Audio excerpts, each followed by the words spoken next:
দেখছেন নিউজ এ বাংলা, কারো পক্ষপাতিত্ব নয়, জনগণের স্বার্থে নিরপেক্ষ খবর করতে আমরা আছি আর থাকবো। আজ দুপুর 2টো নাগাদ উত্তর 24 পরগনা জেলার বারাসাত 1 নম্বর ব্লকের অন্তর্গত বামনগাছি স্টেশন হতে 34 নম্বর জাতীয় সড়ক সুরিপুকুর পর্যন্ত রাস্তার বেহাল দশা, পাশাপাশি রাস্তার কাজ পরিদর্শনে আসলেন বারাসাত 1 নম্বর ব্লকের পঞ্চায়েত সমিতির সভাপতি হালিমা বিবি, ছোটিয়াগুলিয়া গ্রাম পঞ্চায়েতের প্রধান অমল দাস।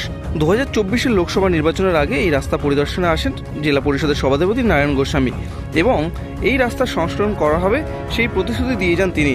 সেই প্রতিশ্রুতি অনুযায়ী আজ রাস্তার সংস্করণের কাজ শুরু হলে ঘটনাস্থলে পৌঁছায় বারাসাত 1 নম্বর ব্লকের পঞ্চায়েত সমিতির সভাপতি হালিমা বিবি ও ছোটিয়াগুলিয়া গ্রাম পঞ্চায়েতের প্রধান অমল দাস। রাস্তার কাজ পরিদর্শনে এসে সাংবাদিকদের মুখোমুখি হয়ে কি বললেন পঞ্চায়েত সমিতির সভাপতি হালিমা বিবি, আসুন সেটা একবার শুনে নেওয়া যাক। অ্যাকচুয়াল রাস্তাটা শুরু হচ্ছিল, মানে টেন্ডার হচ্ছিল অনেক দিন আগেই। ওনারা কোনো কারণে শুরু করতে পারেনি, আজকে শুরু করেছে। তো আমরা ইন্সপেকশানে আসলাম, এখানে এসে কিছু লোকাল দাবিও রয়েছে, সেই দাবিগুলো আমরা ইঞ্জিনিয়ারকে জানালাম।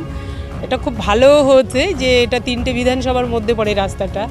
এখানে আমাদের সভাধিপতি সাহেব, আমাদের দাদা নারায়ণ গোস্বামী, উনি এখান থেকেই নির্বাচিত, দত্তপুকুর আমাদের জেলা থেকে উনি নির্বাচিত, দত্তপুর 1 টু কাশিমপুর থেকে। এবং আমাদের মন্ত্রী আছে দাদা রতিন ঘোষ, তিনি মধ্যমগ্রাম থেকে নির্বাচিত। এখানে বিধায়ক আমডাঙ্গা দাদা রফিকার রহমান সাহেব আছেন। সকলের প্রচেষ্টায় এই রাস্তাটা আমরা কাজ শুরু করতে পেরেছি। এটা সত্যি খুব প্রয়োজন ছিল, মানে এই রাস্তাটা এত জনবহুল মানে এরিয়া এবং একটা সংযোগস্থলও ভালো, যেটা NH 34 থেকে বামনগাছি স্টেশন হয়ে আপনার যশোর রোডে গিয়ে উঠছে।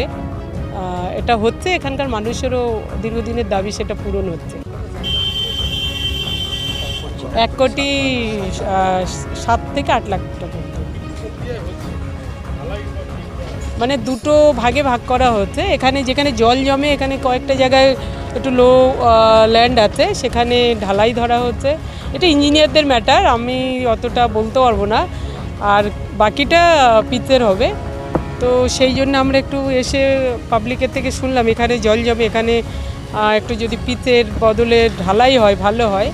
তো আমি ইঞ্জিনিয়ার সাহেবের সঙ্গে কথা বললাম, উনি কালকে আসবেন, এসে এটা পিচে ঢালাইয়ের ব্যবস্থা উনি করবেন। কিছুটা ঢালাই ধরা আছে, এটা প্রায় 3.5 কিলোমিটার।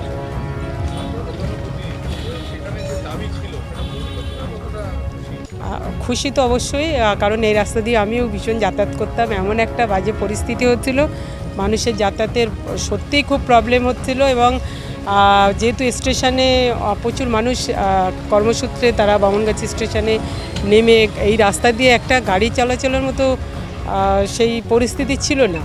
আমি একটু সবাইকেই বলবো, এখানকার যারা আমাদের আশপাশে দোকানদার ভাইয়েরাও রয়েছেন, তারাও যেন একটু খেয়াল রাখে এখানে ওভারলোডের যে গাড়িগুলো যাতে বন্ধ করা যায়। কারণ কিছু মানুষ তারা রাতের অন্ধকারে গাড়ি টাড়ি ঢোকাচ্ছে, সেগুলো বন্ধ করা।